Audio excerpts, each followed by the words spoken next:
Mes chers compatriotes, c'est avec une joie immense que je suis en mesure de vous affirmer que nos deux candidats préférés sont qualifiés pour le second tour. En premier, Emmanuel Macron, suivi de Marine Le Pen. Oh, le cauchemar de merde! Oh, j'ai rêvé que c'était Macron et Le Pen au deuxième tour. Bah non, vieux, t'as pas rêvé, c'est bien ça. Avec Fillon en troisième et Mélenchon en quatrième. Attends, tu veux dire que c'est les trois candidats qui avaient le plus d'affaires au cul qui finissent sur le podium? Au lieu de finir en tôle, ils vont finir à l'Elysée? Ah bah non, hein, pas Fillon. Lui, il va bien finir en tôle. Enfin, on espère. Ah bah, quand même une bonne nouvelle. Et les résultats, c'était serré? Ah bah ça, pour être serré, c'était serré. Hein. D'autant plus qu'il y a eu pas mal d'histoires.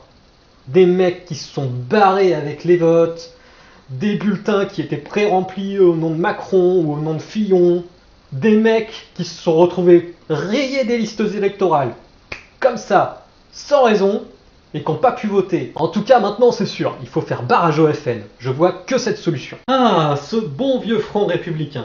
Tout le monde l'appelle. La gauche, la droite, tous les médias, chaque soi-disant pseudo-spécialiste. Est-ce que ce serait pas la preuve que le FN est un parti antidémocratique qui devrait être interdit? Bah si, carrément. Mais pourquoi on ne l'interdit pas alors? Eh bien c'est simple. Nous sommes dans un mode de scrutin à suffrage universel direct à 2 tours. C'est-à-dire que chaque personne ne peut voter que pour un seul candidat. Il doit choisir lequel sera le moins pire pour lui, tout en ayant suffisamment de chances de passer. Et c'est là qu'entre en jeu le Front National, car c'est la bête qui va faire peur à tout le monde. C'est ce parti qui permet de truquer l'élection. On l'a vu en 2002 et on le voit encore aujourd'hui. Quand le Front National passe au deuxième tour, son adversaire est obligatoirement élu. D'autant plus qu'Emmanuel Macron est passé au premier tour avec plus de votes que Marine Le Pen. Alors quelle utilité de faire un barrage républicain? Eh bien c'est simple, c'est pour donner un maximum de légitimité à Emmanuel Macron. Une fois élu avec un maximum de voix, il sera en mesure de faire absolument ce qu'il veut une fois au pouvoir. Et cela, ça pose un problème. En effet, quel est le bilan d'Emmanuel Macron? On a déjà vu que, économiquement, il était absolument catastrophique. Mais socialement, est-ce qu'il est vraiment mieux que ce qu'on reproche à Marine Le Pen?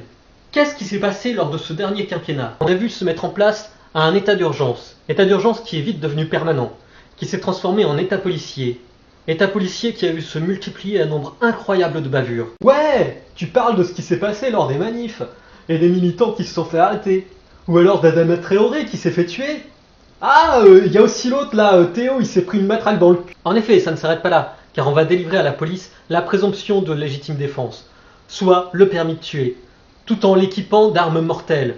Et Macron va plus loin, car il veut créer des centres pénitentiaires fermés, où pourront être emprisonnés tous les individus soupçonnés de radicalisation. Une sorte de Guantanamo à la française. Alors, qu'est-ce que tu proposes? Voter blanc? Eh bien même pas, puisque le vote blanc n'est pas reconnu par ce mode de scrutin. Il faudrait en changer pour passer par exemple au jugement majoritaire, à un mode de scrutin où chacun est libre de donner une note à tous les candidats, et du coup, avoir le candidat qui a été le mieux noté parmi tous. Le 7 mai, je ne donnerai aucune légitimité, ni à Emmanuel Macron, ni à Marine Le Pen, ni même au scrutin lui-même, dont on a vu dimanche dernier toutes les malversations qui ont eu lieu. Je ne donnerai aucune légitimité à ce second tour. Ni Emmanuel Macron, ni Marine Le Pen n'auront ma voix. J'appelle au boycott de cette élection. À partir d'aujourd'hui, le combat se déroule dans la rue.